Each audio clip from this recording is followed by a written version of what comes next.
Hi, welcome back, or welcome to Whispers of Wonder. If you're just joining us, I'm your host, Sky. Last episode, we talked about why I write characters and how they've helped me through some of the toughest and hardest parts of my life. And today we meet one of those characters, Shelby. Her full name is Shelby, Luna, Ember, Dusk, which, Jesus, right? But anyway, we'll get there. A witch, a vampire, a barrier keeper, and someone I still don't fully understand. But I'm gonna try. Shelby lives in a place called Border Town. It's not just a weird nickname, it's literal. It's right on the border between Canada and the United States, but more importantly, it's on the edge of two dimensions, ours and something else.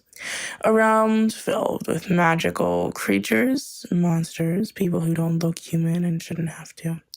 But they're not safe in our world, not without help. That's what the barrier exists.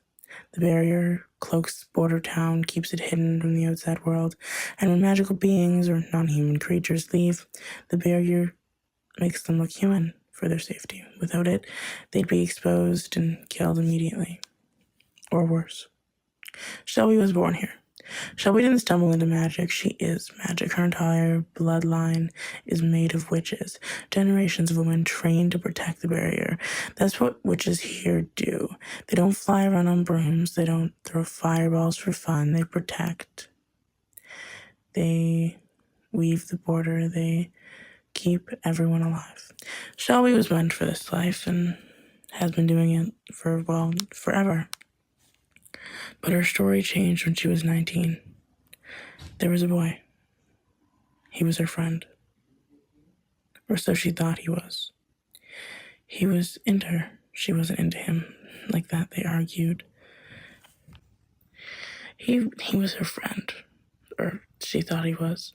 He was into her and she wasn't into him. Not like that. They argued. Things got emotional. He lost control. And when a vampire loses control, people get turned. Shelby didn't choose to become a vampire. It happened to her, not for love or power, but because a boy couldn't take no for an answer, and that changed everything. She stopped aging. She had to learn to control a whole new set of instincts. While she kept trying to keep up with her magical training, she mastered her thirst, mastered herself. And she promised it would never happen again. She promised she would never lose control, not over her body, not over her magic, not over anyone. The thing about Shelby is she's not just a vampire. She's still a witch. And not just any witch. She's mastered almost every kind of magic you can think of. One of her specialties, illusions. She can alter her appearance, even her age. Not just glamour. But they feel like real shifts. She can age herself, change how she looks, blend into society for 20 years or more if she needs to. Not just 1 or 10 years. And people start questioning why you look so young. Most people only stay in Border Town for a short time. She never really left. She only lived outside the walls of Border Town once, and she was always nearby, watching, guarding. That's the thing about Shelby. She's loyal to a fault. Every time Shelby comes back into a new disguise, she has a new identity, a new name, a new persona, a new style, a new everything. But this time, she came back as herself. Or at least, she said she's a descendant of herself. She looks a lot like the original Shelby, because that was the original Shelby. She was tired of pretending, of hiding, and of starting over. So she came back as her old self, rebranded, same sharp eyes, same midnight magic, same crescent and moon necklace. If anyone asks, she's Shelby's great-grandniece. But she's not. She's the same girl. Same as she's always been. Here's where it gets more personal. Shelby doesn't get close to people. She doesn't let herself Well, she just doesn't let herself. Because every time she does, one of two things happen. They betray her, like the boy who turned. She starts caring too much and risks everything.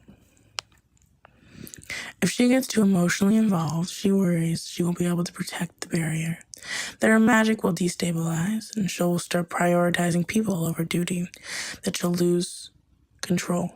And if she loses control, she believes everyone will suffer the consequences. Every creature, every outsider, everyone who depends on the barrier to survive. So instead, she isolates. She reads, she writes, she creates little rituals to keep herself grounded. She has housemates now, technically, but she doesn't call them friends. Not yet. Let me explain how Border Town works. It's not just a town, it's a threshold. There's our side, the mostly human world, and then there's the other side, where monsters, spirits, shapeshifters, and the other things live. People from the magical side can leave Border Town whenever they want, but they have to be careful. If the barrier's magic fails, they'll lose their illusions. They'll look inhuman. And if that happens in the wrong place, they die. So, Shelby doesn't just protect the town, she protects the illusions of normalcy. She protects, well, the people or non-people from anything. She makes it possible for people or non-people to exist in a world without being hunted. Shelby's greatest weakness is her strength. She feels too much. That's why she avoids intimacy, because she knows once she cares completely and recklessly and desperately. And the barrier doesn't matter anymore. Her mission, her magic, it all blurs. She's terrified of that happening again, so she stays distant. She lets people think she's mysterious, cold, detached. But she's not. She's grieving, constantly, quietly, always. Her room is the only place that is truly hers. It's dark, full of string lights and tapestries, sticky notes, and plot threads, her writing wall. This is where she feels, where she lets herself be soft, be weird and creative. Shelby's a writer, maybe even a poet. If you read between the lines of her novels, you'd see the truth she won't say out loud. You see the heartbreak, her hopes, her fear of fading. Her room is her realist self. The girl under the vampire, under the witch, under the illusion. Shelby is a person you never notice at first, but once you do, you can't look away. She's the girl in the corner who knows more than she lets on. She's the person who would die for you, but she'd let herself feel love? Never. She's a guardian who carries centuries of silence in her chest and still shows up every night to keep the barrier alive. She's the one who watches sunrise through a fake window in her basement room, writing novels no one will read. She's mine. In the next episode, we'll talk about Mal, the ghost girl, or Vivian, and her endless mess. Or maybe we'll follow Shelby a little further into Border Town and see what's lurking on the other side. Because characters don't come with instructions, they unfold. They resist, they always leave something behind. Thanks for being here. Thanks for meeting Shelby. Thanks for listening to me go on and on for a while. She's complicated, but so am I, and so are you. That's why we make stories. See you soon. Stay safe.